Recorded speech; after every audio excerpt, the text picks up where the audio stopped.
Orang-orang terobsesi sekali untuk menjadi sukses. Tapi sebenarnya, apa yang mereka lihat tentang sebuah kesuksesan, mereka hanya melihat 1% dari keberhasilan. Tapi mereka tidak pernah melihat 99% apa yang dibalik keberhasilan tersebut. 99% adalah kesakitan, penghinaan, air mata, pengorbanan, pukulan kehidupan, kejatuhan, kerugian, dijauhi orang, pengkhianatan, dan banyak sekali hal-hal yang buruk yang terjadi pada mereka sebelum mereka sukses. Orang-orang hanya terobsesi pada impiannya, tapi pada saat ditanya, apakah kamu berani menjalankan prosesnya? Mereka akan diam 1000 bahasa. Impian itu memang gratis, tapi untuk mendapatkan impian itu, kamu harus berani membayar prosesnya. Tidak ada kemenangan tanpa pengorbanan. Tidak ada kesuksesan tanpa sebuah proses yang panjang. Proses itu mahal. Proses yang harus kamu lalui hari per hari, minggu per minggu, bulan per bulan. Bahkan kamu harus melalui proses itu bertahun-tahun. Proses yang tidak pernah tampak oleh orang-orang. Proses yang kamu lalui dari bangun tidur hingga tidur lagi. Proses yang tidak tampak untuk saat sekarang, tapi sangat berdampak untuk tahun-tahun yang akan datang. Muhammad Ali pernah berkata, "Aku sangat membenci tiap menit dalam latihan. Tapi aku selalu berkata, jangan berhenti menderita sekarang dan jalani sisa hidupmu sebagai seorang juara." Para juara fokus pada kemenangan. Para pecundang hanya fokus terhadap para juara. Semakin banyak kita mempergunakan waktu kita untuk berfokus kepada orang lain, akan semakin sedikit waktu kita untuk bisa berfokus kepada diri kita sendiri. Semakin kita cemas terhadap orang lain, semakin akan memperlambat gerakan kita.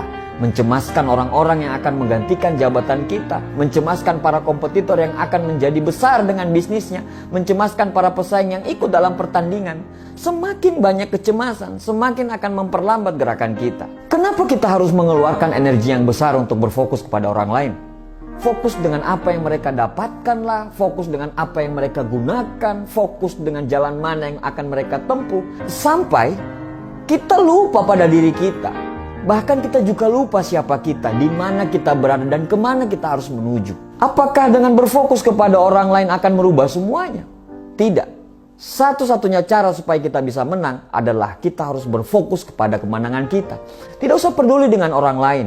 Jangan berpikir untuk mengalahkan mereka, tapi berusahalah untuk menjadi lebih baik dari kamu yang kemarin. Terus, tiap hari harus semakin baik dan jauh lebih baik. Hari ini harus lebih baik daripada hari yang kemarin. Dan besok harus lebih baik daripada hari ini. Berhentilah untuk mengeluh. Berhentilah untuk banyak protes. Berhentilah untuk menyalahkan orang lain. Berhentilah untuk selalu membuat alasan. Berhentilah untuk selalu melakukan pembenaran. Berhentilah untuk melakukan apapun yang akan menghambat kesuksesanmu. Dan mulailah untuk memantaskan diri. Beranilah untuk mengambil tanggung jawab. Jangan lari dari tanggung jawab itu. Bersiaplah untuk selalu terbentur. Anda terbentur lagi, selalu terbentur. Tapi pada akhirnya Anda akan terbentuk. Sukses itu bukan kebetulan. Kemenangan bukan kecelakaan. Sukses itu persiapan yang matang. Sukses itu kerja keras. Sukses itu doa. Sukses itu disiplin yang tinggi. Sukses itu konsistensi. Sukses itu perencanaan. Sukses itu mau belajar. Sukses itu pengorbanan, air mata, keringat, investasi, kerugian, kegagalan demi kegagalan. Yang pasti, jalan menuju sukses itu akan sangat terjal.